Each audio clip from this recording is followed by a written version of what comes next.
12년간 혈루증 걸린 여인, 지난주 말씀이었습니다. 주님의 옷에 손만 대어도 내가 나을 텐데 라는 간절한 믿음으로 주님께 나아갔습니다. 그리고 믿음의 행동을 했죠. 예수님의 옷에 손을 대었습니다. 그때 즉시 그 병이 나았습니다. 그 순간 예수님은 자신으로부터 어떤 능력이 나은 것을 알게 되었습니다. 주님은 즉각 모든 상황을 판단하시고 그녀를 초청하십니다. 그녀를 보고 싶어 하시고 그 하나님의 마음, 하나님의 뜻을 전하기를 하십니다. 그녀가 어디 있느냐? 그녀가 어디 있느냐? 이렇게 찾으셨을 때 제자들은 불평을 합니다. 아니, 이렇게 많은 사람들이 예수님 주위에 몰려와서 손을 대고 또 몸을 스쳐 지나갔을 텐데 도무지 그 어떤 한 사람을 찾는다는 것이 지금 말이나 되십니까? 그렇습니다. 많은 무리의 사람들의 손과 그리고 몸이 예수님의 손길을 스쳐 지나갔지만 예수님이 기약하신 그 한 여인이 있었습니다. 예수님 그 혈루증 걸린 여인의 그 믿음, 그 믿음의 접촉만을 기억하고 계셨습니다. 그녀의 믿음은 그 죽어가는 아이를 향해 급히 가시던 그 예수님의 발걸음을 멈추게 할 정도였습니다. 예수님은 그녀에게 말씀하십니다.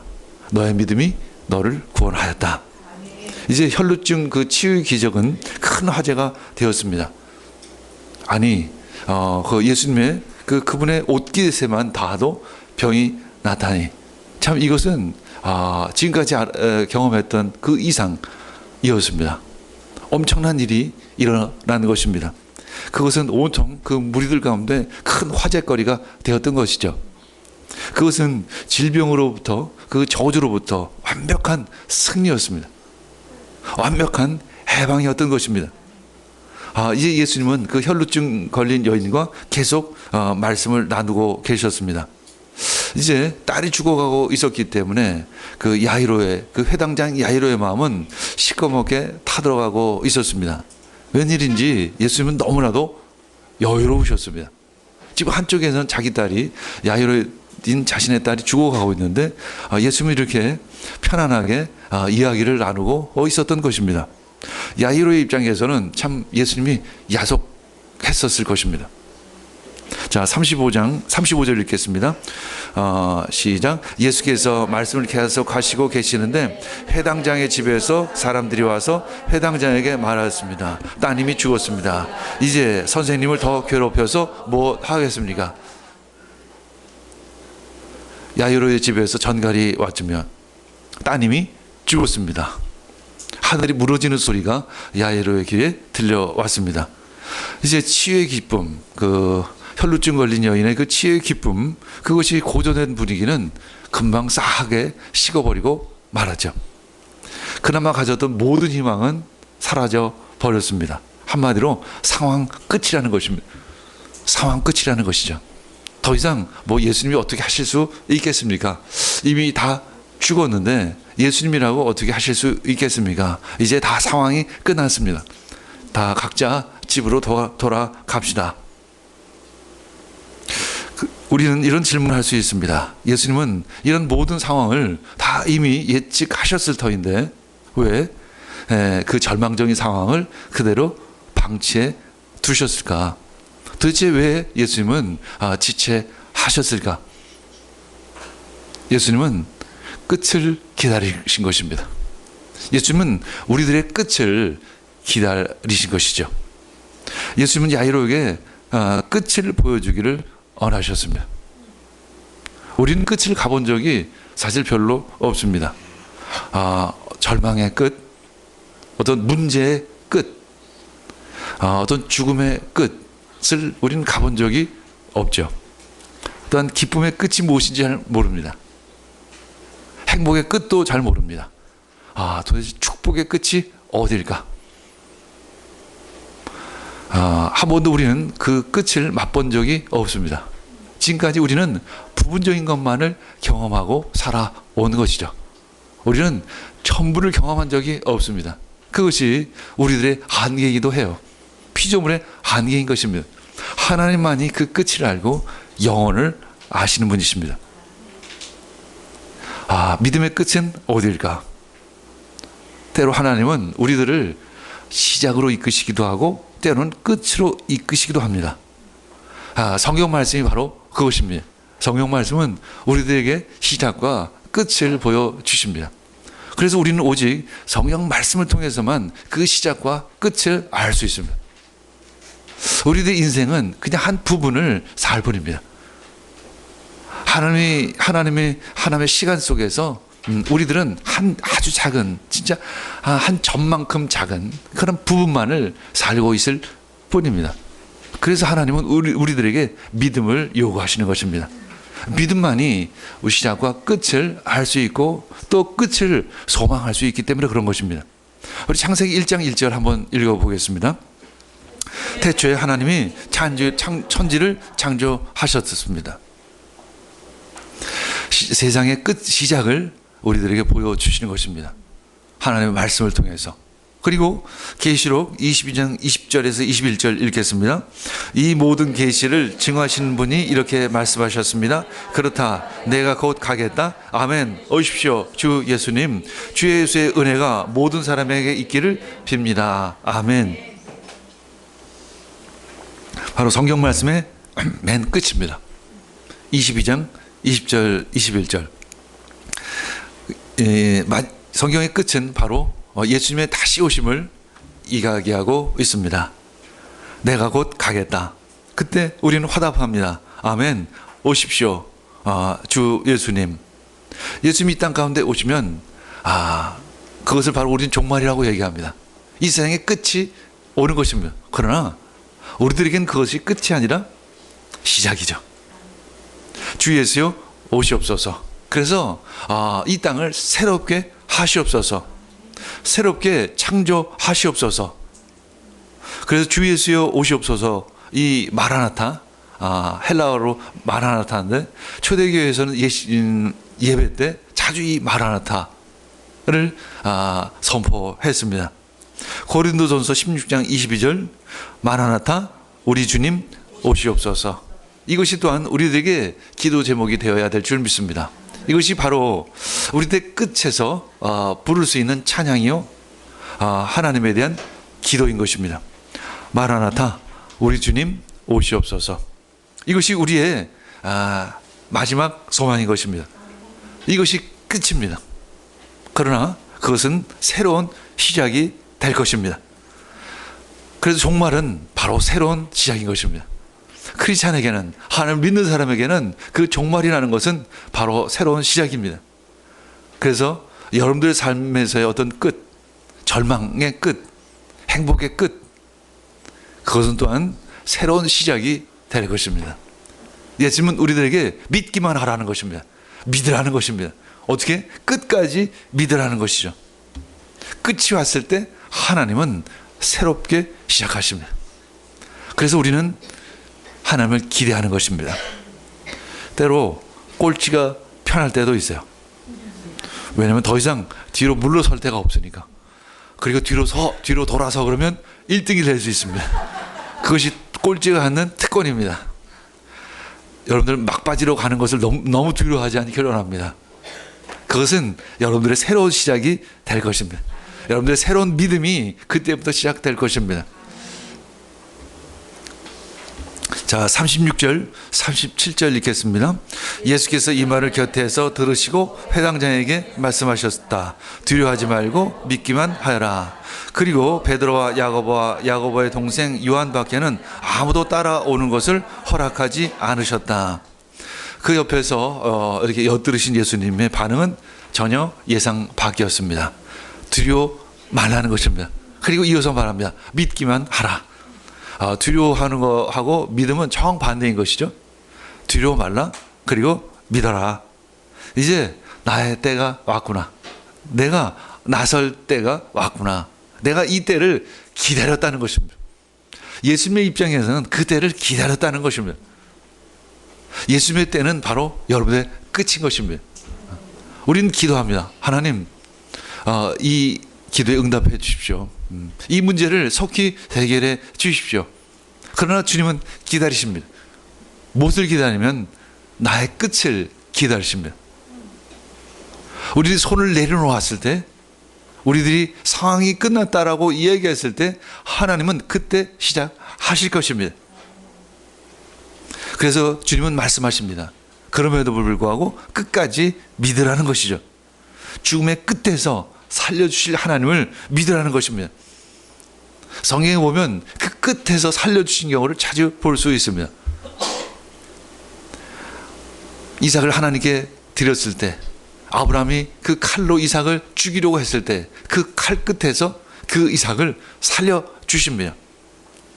홍해 바다에 빠져 죽을 그 순간에, 그리고 저쪽에서는 그 애굽 군대들이 쳐 들어오고 있을 때 그 낭떠러지에서 살려주시는 그 하나님, 우리 그 하나님을 경험하는 것입니다.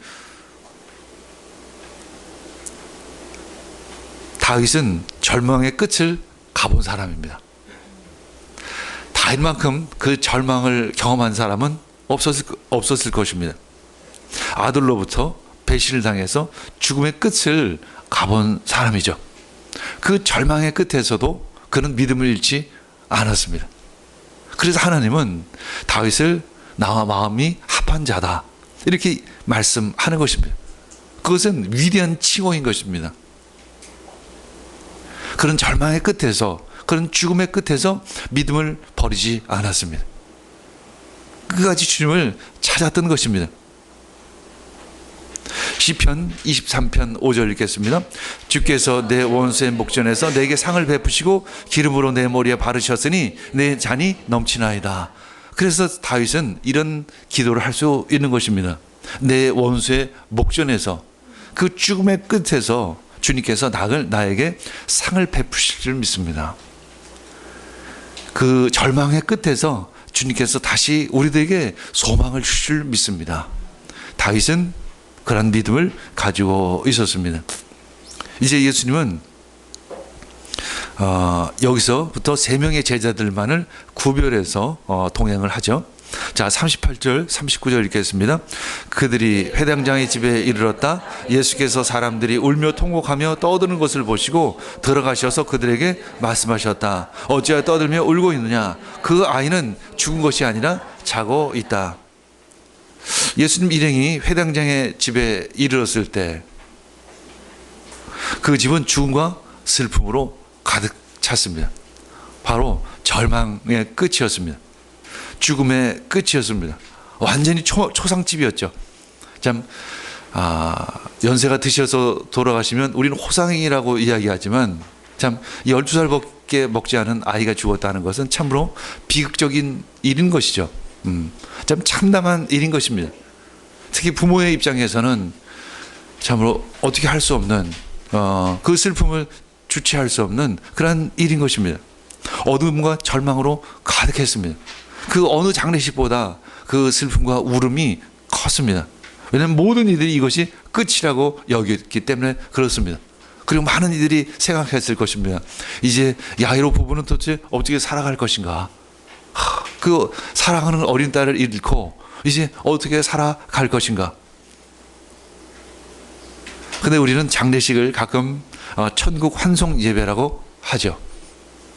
죽음은 끝일까? 시작일까?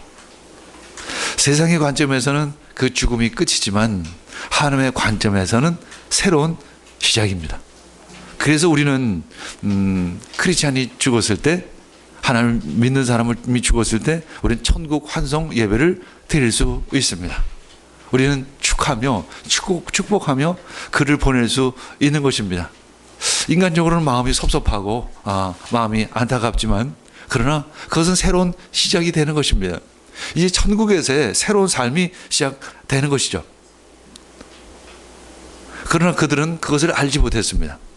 야이로의 집에 있는 많은 이들은 그것을 알지 못했습니다. 마태복음에 보면 피를 불고 소란스럽게 떠들고 있었다고 이렇게 기록하고 있습니다. 당시에 유대인들의 장례식은 흔히 피를 불며 통곡하며 애곡했습니다. 굉장히 소란스러웠죠. 우리나라도 그런 면이 있습니다. 일부러 우는 부분이 있죠.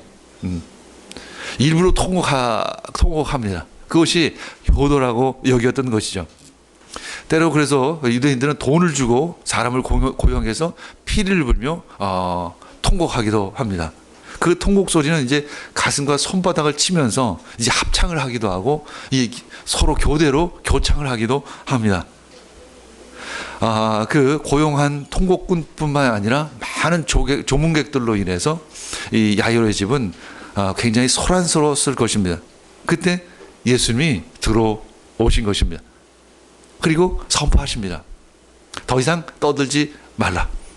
더 이상 울지 말라. 이것은 당시에 관습하고는 전혀 틀린 선포인 것이죠.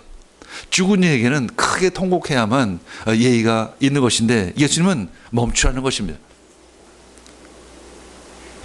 그 아이는 죽은 것이 아니라 산 자다. 그 아이는 죽은 것이 아니라 지금 자고 있다. 이렇게 말씀하십니다. 부활은 죽음 이후에 이루어집니다. 다니엘서 12장 2절 상반절 읽겠습니다. 그리고 땅속 티끌 가운데서 잠자는 사람 가운데서도 많은 사람이 깨어날 것이다. 예수님 앞에 더 이상 죽음은 존재할 수가 없습니다. 예수님 앞에서는 생명밖에 없습니다. 모든 질병은 주님 앞에서 깜짝 놀라서 도망갈 것입니다.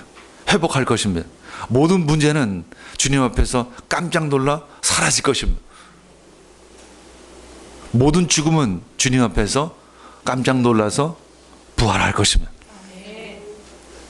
예수님은 생명이십니다. 그래서 예수님은 진리요 생명이요 부활이신 것입니다. 그러나 그들은 예수님의 그 선포에 비웃음으로 화답합니다. 40절 읽겠습니다. 그들은 예수를 비웃었다. 그러나 예수께서는 그들을 다 내보내신 뒤에 아이의 부모와 일행을 데리고 아이가 있는 곳으로 들어가셨습니다. 그들은 예수님을 비웃으셨습니다. 도무지 상식적으로 이해가 가지를 않았기 때문에 그렇습니다.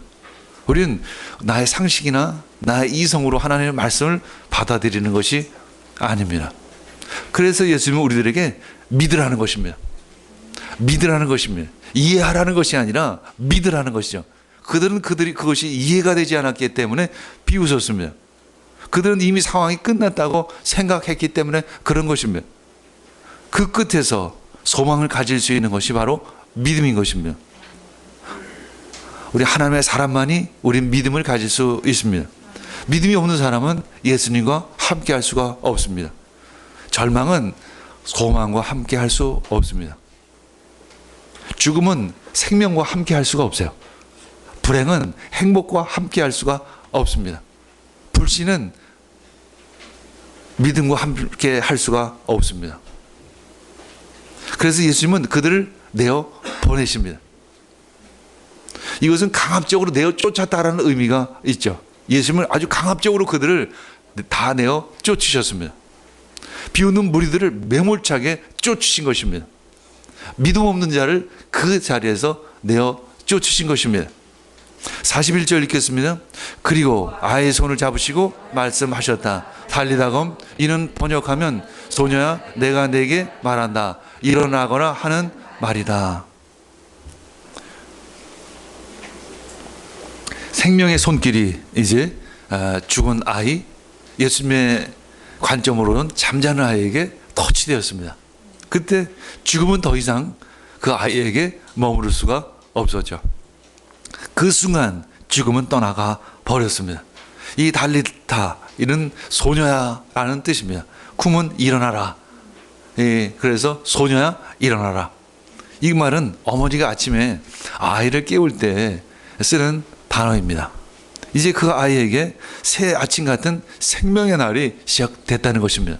마치 엄마가 아이를 깨우듯이 야야 소녀야 새 아침이 밝아단다 일어나라 라고 이야기하듯이 예수님은 그녀에게 그 아이에게 깨우면서 말하는 것입니다. 야 일어나라. 그때 마치 그 아이는 잠자고 있었던 듯이 벌떡 일어났습니다. 예수님의 손은 하나님의 능력으로 표현됩니다. 하나님의 능하신 손. 그 능하신 손은 자신의 백성을 구원하실 때 자주 사용했죠. 자, 신명기 9장 26절 읽겠습니다. 주님께서 기도하여 아뢰었습니다. 주 나의 하나님, 주님께서 이 백성을 강한 손으로 이집트에서 인도하여 내시고 주의 그 크신 힘으로 속량하셨으니 주의 소유인 이 백성을 멸하지 말아 주십시오. 이 모세의 기도입니다. 모세는 주님의 그 강한 손으로 이 백성을 이끌어 내셨는데 이들이 불순종했다고 해서 이들을 멸하면 안 됩니다. 주님 한 번만 용서해 주십시오. 이렇게 기도했던 것입니다. 주님의 손은 우리를 구원하는 손인 것입니다. 42절 읽겠습니다. 그러자 소녀는 곧 일어나서 걸어 다녔습니다. 소녀의 나이는 12살이었습니다. 사람들은 크게 놀랐죠. 그 아이는 바로 일어났습니다. 12살의 그 나이, 마치 예진이처럼 벌떡 일어나서 발랄하게 여기저기를 휘젓고 다니기 시작을 하는 것입니다. 이리저리 걸어 다닌 것입니다. 그 12살의 그 생동감 있는 그 아이의 그 생명력이 그냥 넘쳐나는 그 아이의 모습인 거죠. 유대인들은 그 12살의 그 나이를 가장 생명력이 있는 나이로 여겼습니다. 어른들은 아주 크게 놀랐습니다. 이것은 도무지 이해할 수 없는, 도무지 상상할 수 없는 일이 일어난 것입니다. 12해 동안 혈루증 걸린 여인이 예수님의 옷에 손을 대었는데 그것이 나았죠. 그러나 그것하고는 또 비교할 수 없는 일이 일어난 것입니다. 그때도 깜짝 놀랐는데 이번엔 완전히 기절할 정도로 왜 일이 일어나는 것입니다. 하나님은 우리를 가끔 기절시키십니다. 하나님은 우리를 가끔 깜짝 놀라게 하십니다. 언제 그럴까요? 우리의 끝에서 하나님은 우리를 놀라게 하실 것입니다. 그 주님을 기대하는, 그 주님을 소망하는 여러분들에게를 원합니다. 극적인 반전이 이루어진 것입니다. 우리의 완벽한 죽음에서 하나님의 극적인 반전이 시작된 것입니다. 하나님의 능력은 그리스도의 십자가로부터 시작된 것이죠. 43절 읽겠습니다. 예수께서 이 일을 아무에게도 알리지 말라고 그들에게 엄하게 명령하시고 소녀에게 먹을 것을 주라고 말씀하셨습니다. 아이의 그 모든 그 몸의 기능이 완전히 정상으로 돌아왔다는 것을 의미합니다. 이제 막 잠에서 깨어난 아이에게 예수는 먹을 것을 주라고 말씀하십니다. 여러분, 예수님 왜 그 아이에게 먹을 것을 주라고 하셨을까?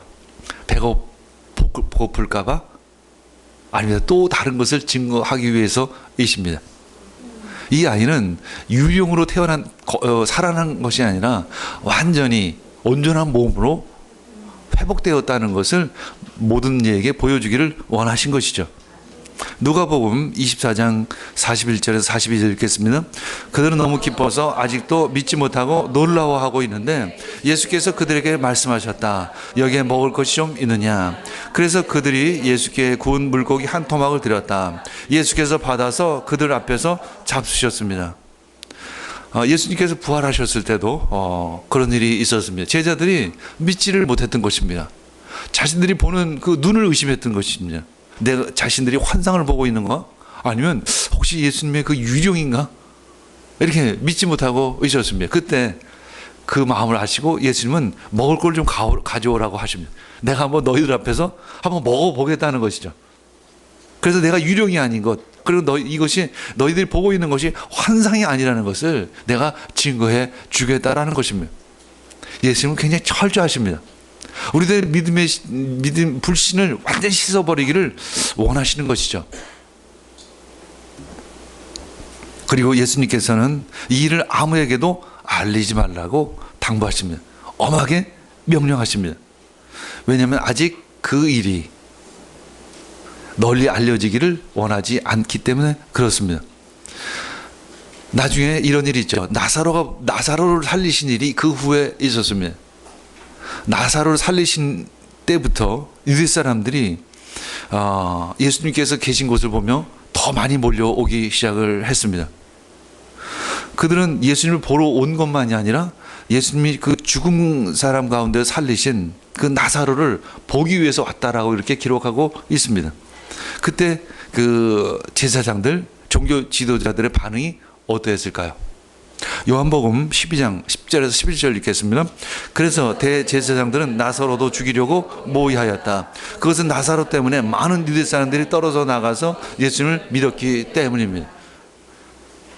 그렇습니다. 이 종교 지도자들의 반응은 달랐습니다. 나사로가 살아난 것, 나사로가 부활한 것을 보고 더 이상은 안 되겠다. 예수님을 죽여야 되겠다라고 결심했던 것입니다. 예수님은 그 12살 먹은 어린 아이를 살리셨을 때, 그때는 아직 그 예수님이 십자가에 달리실 때가 아니었기 때문에 그런 것입니다. 그래서 너무 알리지 말라는 것입니다. 그럼에도 불구하고 그 소문이 온 땅에 퍼졌습니다. 마태복음 9장 26절에 보면 그 소문이 온 땅에 퍼졌다라고 이렇게 기록하고 있습니다. 그렇습니다. 예수님의 소문은 퍼져나가야만 합니다. 이제 전도의 계절이 다가오고 있습니다. 이제 가을은 추수의 계절입니다. 우리가 곡식만 추수할 것이 아니라 영혼을 추수하는 계절이 되기를 원합니다. 예수님의 소문이 널리 퍼져나가기를 원합니다. 예수님 여러분들 가정 가운데, 여러분들의 삶 가운데 하신 일들을 여러분들 소문내기를 원합니다. 지금은 소문을 낼 때인 것입니다. 사도행전 19장 20절 읽겠습니다. 이렇게 하여 주님의 말씀이 능력 있게 퍼져나가고 점점 힘을 떨쳤습니다. 그렇습니다. 하나님의 말씀이 더 흥왕하기를 원합니다. 더 펼쳐나가기를 원합니다. 예수님의 소문이 온 땅에, 온 열방에 퍼져나가기를 원합니다. 그래서 예수님은 우리 교회 가운데 역사하고 계십니다.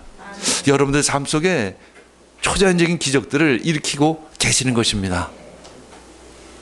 오늘 야이로가 만난 그 예수님, 그리고 그 혈루병 걸린 여인이 만난 예수님을 여러분들이 만나길 원합니다. 그런 기적들을 체험하기를 원합니다. 그리고 그 예수님을 전하기를 원합니다. 우리 함께 기도하겠습니다.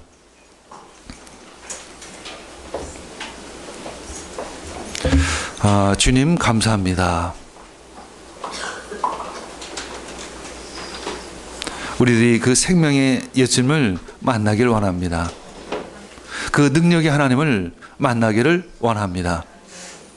그리고 그 예수님의 소문이 널리 퍼져나가기를 원합니다. 하나님의 말씀이 흥왕하기를 원합니다. 이제 죽은 자가 살아나고 모든 어둠의 세력들이 떠나갈 줄 믿습니다. 우리의 마지막 때는 하나님의 새로운 시작이 될 줄 믿습니다. 우리의 마지막 때는 새로운 소망을 가질 때인 줄 믿습니다. 주님, 우리들의 삶 가운데 역사하여 주시옵소서. 주님, 우리들의 가정 가운데 기름 부어 주시옵소서. 새 일을 시작하시옵소서. 새 일을 시작하시옵소서. 주님, 기름 부어 주시옵소서. 이 모든 말씀 예수님의 이름으로 기도합니다. 아멘.